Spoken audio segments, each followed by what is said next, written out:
Netflix changed how we watch everything. From late-night binges to the death of cable, they didn't just disrupt, they dominated. But now, Disney Plus is coming for the throne.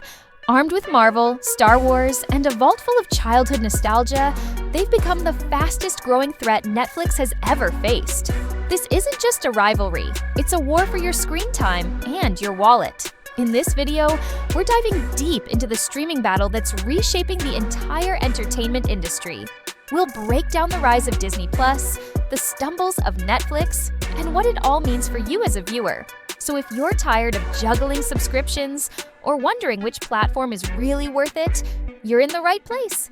Hit that like button, subscribe, and turn on the bell, because this is the streaming showdown you don't want to miss. Once upon a time, watching TV meant flipping channels and waiting for your favorite show to air at a specific time. If you missed it, too bad, you had to wait for a rerun. But then came Netflix. At first, it was just a DVD rental service, quirky, convenient, kind of niche.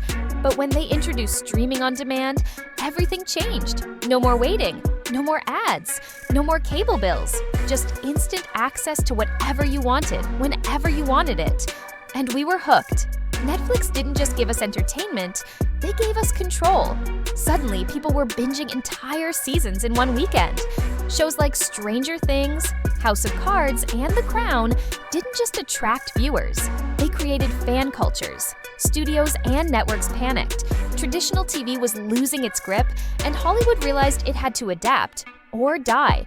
But as Netflix soared to global dominance, a wave of challengers emerged. HBO Max, Amazon Prime Video, Hulu, and then, in 2019, came the real disruptor, Disney Plus. Armed with a century of storytelling and the biggest entertainment franchises on Earth, Disney didn't just enter the streaming race, they came to win. Suddenly, the streaming revolution wasn't just about giving viewers choices. It became a high-stakes war over content, subscribers, and the future of how we consume media. And this was just the beginning.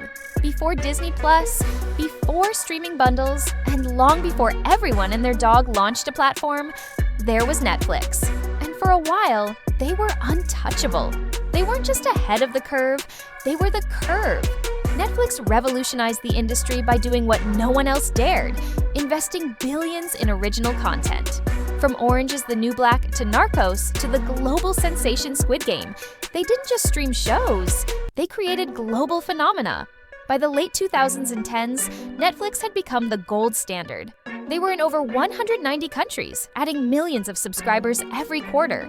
Studios began selling their shows to Netflix for huge payouts, unknowingly feeding the very beast that would later devour them. But with power came pressure.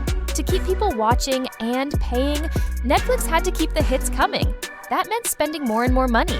In 2021 alone, they spent over $17 billion on content. And cracks started to show. Some series felt rushed, others were canceled too quickly. The Netflix original tag no longer guaranteed quality. It just meant there was a lot of stuff. Then came the moment no one expected. In early 2022, Netflix lost subscribers for the first time in a decade. Wall Street panicked, stock prices crashed. Suddenly, the king of streaming looked vulnerable. And in the shadows, a new player was gaining ground. Fast. If Netflix was the rebel who rewrote the rules, Disney Plus was the empire that came to reclaim the throne. When Disney Plus launched in November 2019, it didn't just enter the streaming game, it shifted the balance of power overnight. Armed with a legacy of storytelling magic, Disney had the kind of content vault no one else could touch. Marvel, Star Wars, Pixar, National Geographic. And of course, the classic Disney films that raised entire generations.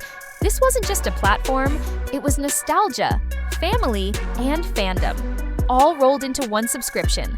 And the launch? Explosive. 10 million signups on day one. By the end of the first year, nearly 100 million subscribers. While Netflix had spent years building an empire brick by brick, Disney Plus stormed in with an army of beloved characters and billion-dollar franchises. But Disney didn't stop there. They used the pandemic shutdown to their advantage, releasing major films like Soul, Luca, and Turning Red directly on Disney Plus.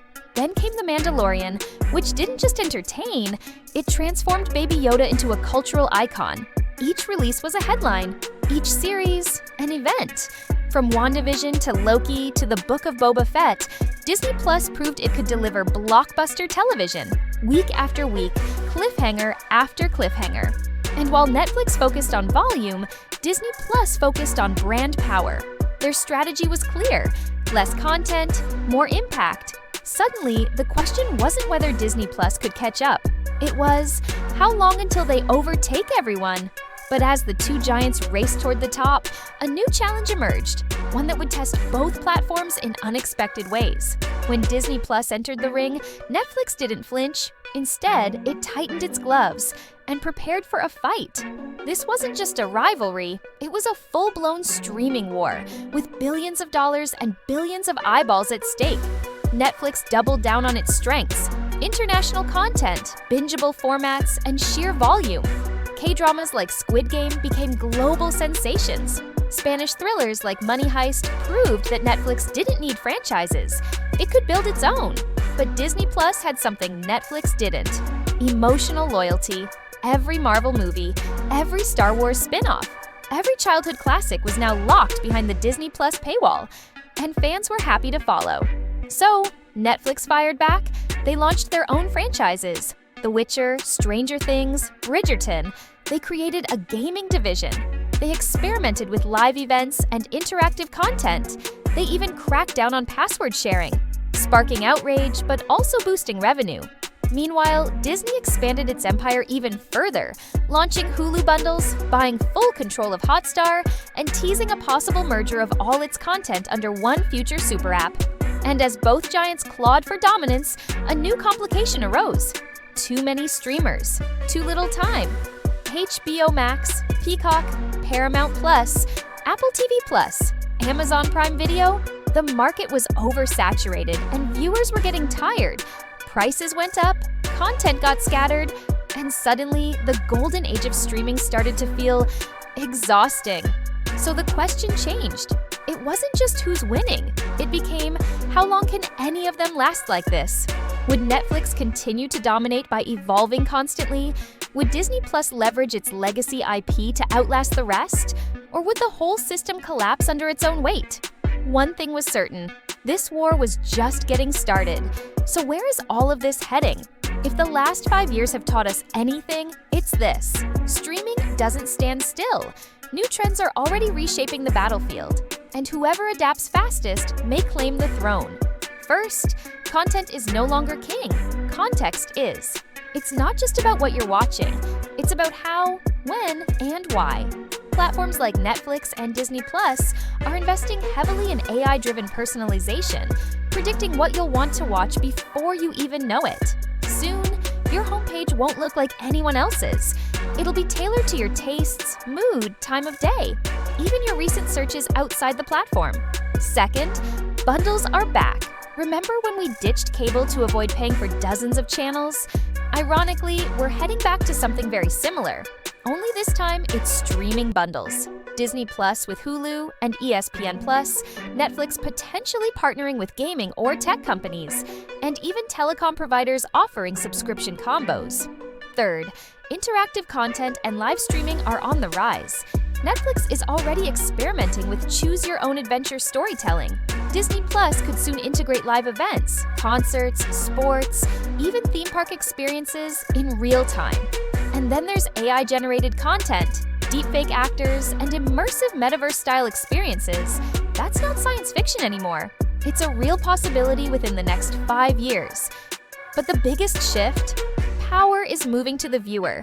You decide what to watch, when, and how. You can cancel at any time. You can switch platforms on a whim. So every streaming giant is now racing to earn your loyalty, not just with shows, but with experiences. And while Netflix is banking on global reach and innovation, Disney Plus is counting on its beloved universe of characters and a multi-generational audience that spans from toddlers to lifelong fans. In the end, this battle isn't just about content libraries or subscription numbers. It's about who understands the future audience better and who can keep them coming back. So who's really winning the streaming war? Netflix may have the numbers, but Disney Plus has the power of legacy, and both are racing to define what the future of entertainment looks like. This isn't just about shows and movies anymore. It's about control, innovation, and who can capture your screen and keep it. And as tech evolves and viewer habits shift, only one thing's for sure: the streaming war is far from over. Let us know in the comments. Are you Team Netflix or Team Disney Plus? And don't forget to like, subscribe, and hit that bell so you never miss what's coming next. Because the future of streaming, it's just getting started.